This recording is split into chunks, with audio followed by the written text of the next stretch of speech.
So one of the common mistakes I see is people squatting the kettlebell. They're bending their knees more, kind of going up and down, where you're not going to really get the glutes and hamstrings as much that way. That's why we emphasize this position here at the start. Get those glutes and hamstrings on a pre-stretch.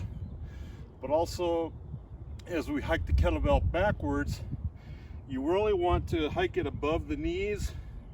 So as it comes back, it's going to hit here, the hand's going to hit here, and it comes forward. So it goes hit, hands hit somewhere between here.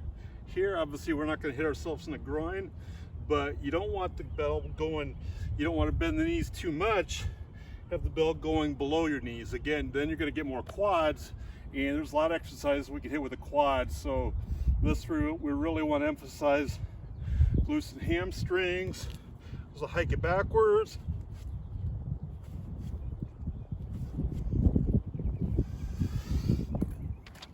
And that part where it rises up is sometimes called the float or the drift, meaning depending on how much force was created, the bell will naturally kind of rise without lifting up with the upper body. But there again, partly that's going to depend on how heavy a bell you're using, how much force you're creating, and also I've been doing these swings off and on since 2003, so I can create a little force. So yeah, that bell may rise a little bit. The next couple days after I do my kettlebell swings, I primarily feel glutes and hamstrings, my target muscles.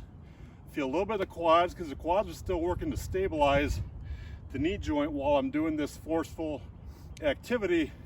And we'll feel a little bit here in my low back and abs, depending on how many I did and so forth, how much weight.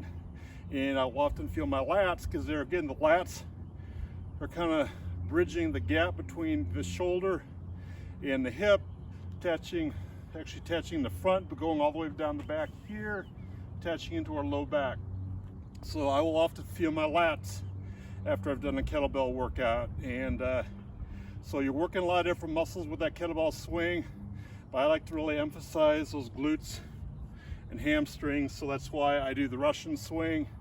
I'm not saying the American swing overhead is bad, but for a lot of people my age, over 50, have shoulder restrictions, that overhead movement isn't necessarily the best thing for you.